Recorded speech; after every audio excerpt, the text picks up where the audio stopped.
Go. Hi, I'm Joe Whelan from the REACH program in Charlotte, North Carolina. Going to talk with you a few minutes about polycystic ovarian syndrome. PCOS, as it's known, is a relatively common thing that we deal with in the infertility work.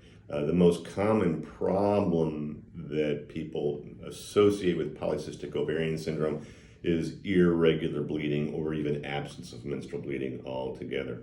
Women who are paying attention to their ovulatory pattern or measuring ovulation may notice if they have PCO that they're ovulating only very irregularly or maybe not ovulating at all.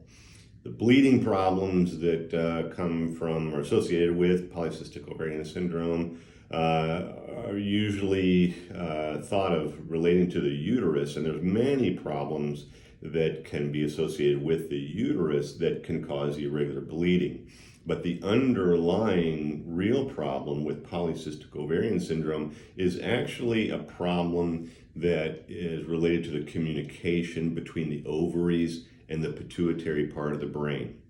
To get a better understanding of polycystic ovarian syndrome and the underlying real problem that's there, it's really necessary to know first how normal ovarian function works.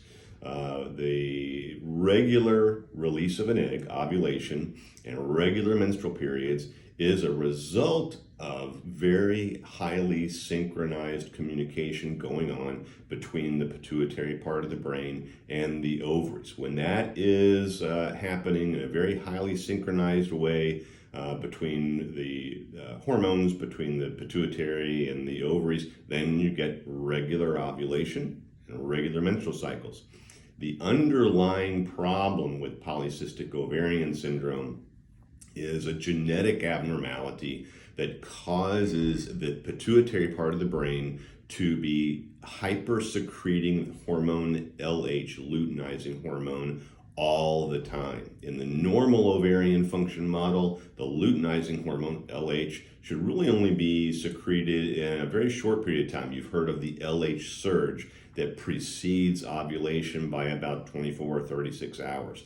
That time period of the LH secretion is about the only time when LH hormone should be secreted at all by the pituitary part of the brain. Women who have polycystic ovarian syndrome make the high levels of that LH hormone all the time. What happens? The ovaries get confused at that, and they're not going to ovulate or function in a regular way. They get rather erratic and even chaotic functioning in the ovaries, which may not really have any symptoms overtly, but what the woman will notice is irregular menstrual cycling or absence of menstrual periods at all.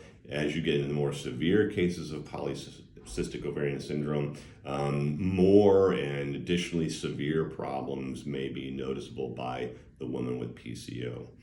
In the reproductive endocrinology field, we recognize three general areas of, general levels of polycystic ovarian syndrome: mild, moderate, and severe.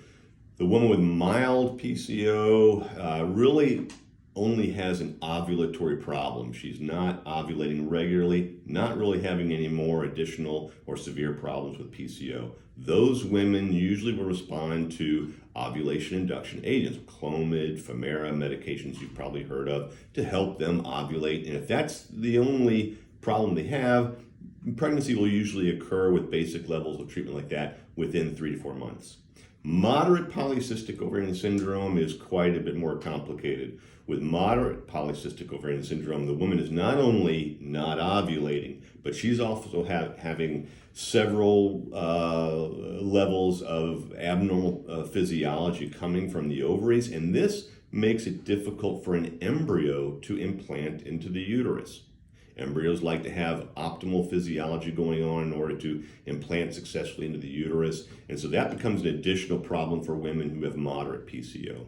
With moderate PCO, those women will most efficiently get to a baby by going to in vitro fertilization. making embryos, but then cryopreserving the embryos so it gives us some time to suppress all that abnormal physiology going on from the ovaries for 1 or 2 months or more, then giving estrogen and progesterone to make the optimal environment in the uterus for the embryo to implant. That comes by way of a frozen embryo transfer. As I said, it could be 1 or 2 months or more after the original in vitro fertilization.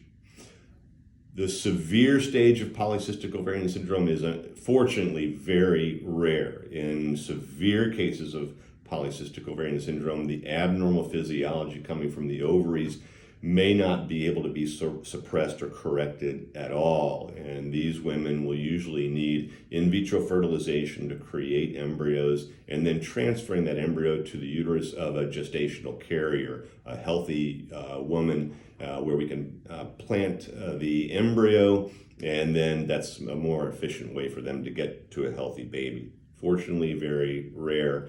But if you have any questions, thoughts that you might have polycystic ovarian syndrome, or if you already have a diagnosis of polycystic ovarian syndrome and you'd like to know more about your stage of PCO and how to get you to a baby, give us a call and schedule an appointment for a consultation with a reproductive endocrinologist. We'll be glad to help you out.